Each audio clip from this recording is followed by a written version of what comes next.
Hi అండి. Welcome to Mukunda logs. ఈరోజు నేను చపాతీలోకి నూనెంకాయ కర్రీ ఎలా చేయాలో చూపించబోతున్నానండి. నూనెంకాయ రకరకాలుగా చేస్తారు, కానీ ఈ విధంగా ఒకసారి మీరు కూడా ట్రై చేయండి. చాలా టేస్టీగా ఉంటుంది. ముందుగా 1/2 కప్పు వరకు శనక్కాయలు తీసుకొని ఇలా వేయించుకున్నాను. ఇలా వేయించుకున్న తర్వాత పొట్టంతా తీసేసుకొని 2 స్పూన్స్ వరకు నువ్వులు కూడా వేసుకొని కొద్దిగా వేయించుకున్న తర్వాత ఒక మిక్సీ జార్లో వేసుకోవాలి. 1 స్పూన్ వరకు సాల్ట్, 1½ స్పూన్ కారం, కొద్దిగా ధనియాల పొడి వేసుకొని ఇలా మెత్తగా మిక్సీ పట్టుకోవాలి. ఒక ప్యాన్ పెట్టుకొని అందులో 3 స్పూన్స్ వరకు ఆయిల్ వేసుకోవాలి. సన్నగా పొట్టుగా తరుక్కున్న ఆనియన్స్ అందులో వేసుకోవాలండి. 2 ఆనియన్స్ వేసుకున్నాను నేను. ఆనియన్స్ ఇలా దోరగా వేగాక అందులో కొద్దిగా అల్లం తెల్లగడ్డ పేస్ట్ను వేసుకోవాలి.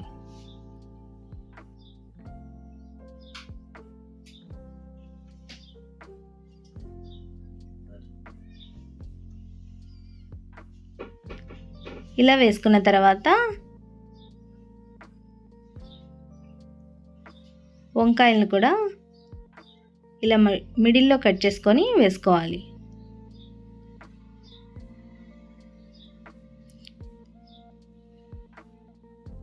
అందులో కొద్దిగా పసుపు, 1/2 స్పూన్ వరకు సాల్ట్, సన్నగా పొడువుగా తరుక్కున్న టమోటాలు 4 వేసుకున్నానండి, పెద్ద టమోటాలని. ఎందుకంటే వంకాయలు టమోటాలని మగ్గితే బాగుంటుంది. ఇలా వేసుకొని దాదాపు ఒక 10 మినిట్స్ వరకు మూత పెట్టేసుకున్నాను. మధ్య మధ్యలో తీసి అడుగంటకుండా కలుపుకున్నానండి. చూడండి, టమోటాలతోనే వంకాయలన్నీ మగ్గిపోతాయి.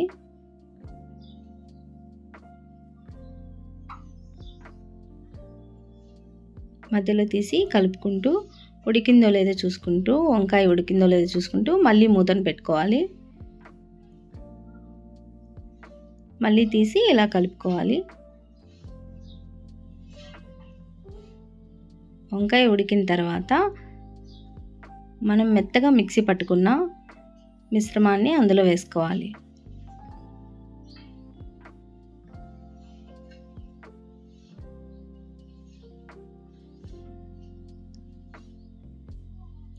కొద్దిగా నీళ్ళను కూడా వేసుకొని మళ్ళీ కలుపుకొని కొద్దిసేపు మూతను పెట్టేసుకోవాలండి, ఒక 5 మినిట్స్ వరకు.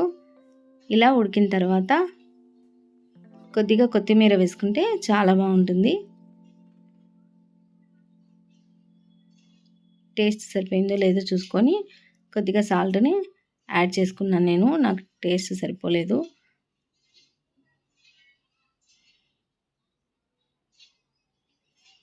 ఈ కర్రీ చపాతీలోకి చాలా బాగుంటుందండి. మీరు కూడా ఒకసారి ట్రై చేయండి. ఎలా వచ్చిందో కామెంట్ చేయండి, లైక్ చేయండి, షేర్ చేయండి, సబ్స్క్రైబ్ చేసుకోండి. Thanks for watching.